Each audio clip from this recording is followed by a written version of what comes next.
Now, as we've already read, for this assignment, the report and outcome of knowledge and understanding will be assessed based on your ability to identify factors contributing to the decline of the United States as a global superpower in order to explain what the next time period/global order will look like.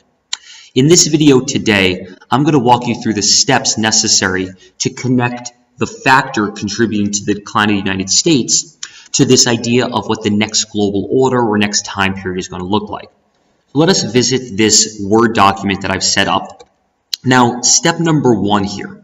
For step number one, what I've had to do is I've had to identify a factor. And more specifically, I've identified one of the 5 factors Jared Diamond references in his book, Collapse. His discussion, of course, of the factors contributing to societal collapse or decline. So I've selected relations with hostile neighbors. Now, I need to take this, which is pretty broad, right, because it's meant to apply, according to Jared Diamond, to the collapse of all societies, and I need to apply this to the present collapse and decline of the United States of America as a global superpower. So what I'm going to do here is I'm going to consider what can I say about hostile neighbors? What is a hostile neighbor of the United States? And I can say something like terrorism, or even more specific, ISIS. And then I really want to focus this even more. So I'm going to focus this even more by talking about the U.S.'s war on terrorism. So the manner in which the U.S. is actually responding to terrorism. Now, from here, I need to ask myself, well, if terrorism, ISIS, this war on terror, is something that's presently contributing to the decline of the United States, well, I need to consider how is it contributing to the decline of the United States, right? In what regard is it contributing? And so for here, I'm going to reference our 4 umbrella terms. So I'm going to focus on this in terms of government or military or the economy or soft power.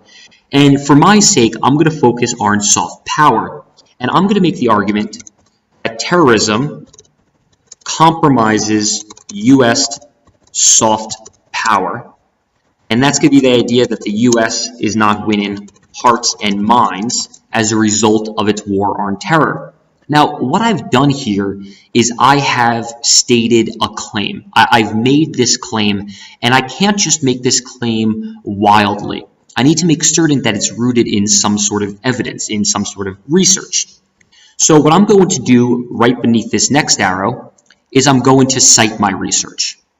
So I'm going to simply copy and paste this URL which talks about the way the U.S. is approaching its war on terror through drones is actually hurting the standing of the United States in places like Pakistan.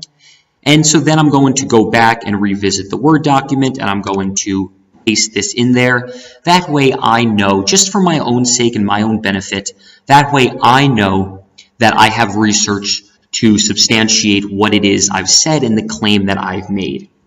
Now, from here, I need to try to figure out, well, what is the connection between the United States soft power being compromised and this new world order or this new time period that is soon to emerge?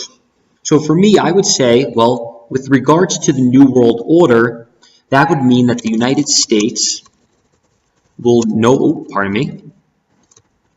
longer have the same level of cultural influence on the rest of the world.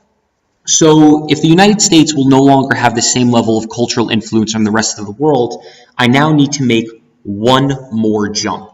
Because saying that the U.S. will not have cultural influence is not the same thing as saying what the new world order is going to look like in terms of cultural influence and in terms of soft power. So finally, what I'm going to say is, well, if the U.S.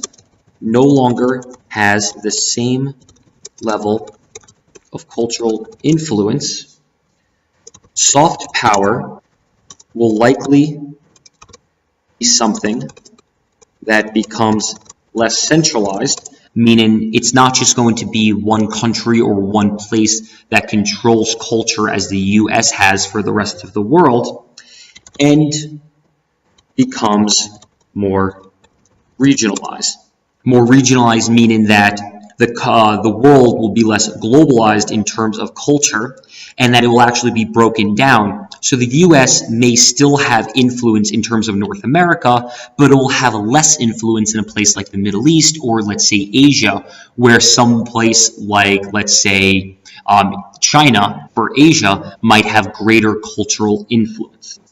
Now, what I've done, of course, is here I've gone from this first step of factor number one. So I focused on one of Jared Diamond's umbrella terms, relations with hostile neighbors. From there, I focused it to be specific to our course of study, the decline of the United States as a global superpower.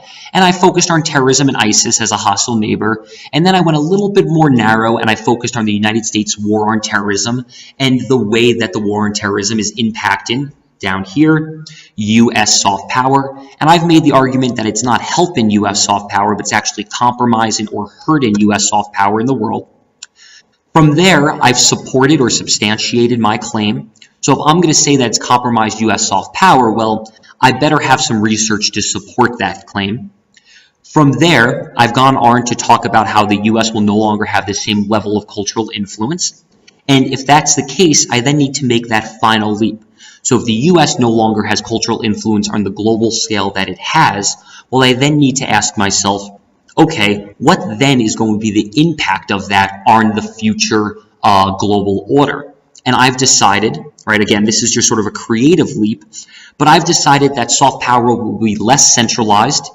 So it won't just be one country that controls culture as the U.S. has for the rest of the world, but instead it will be more regionalized. So regional powers will emerge and control culture for their regions.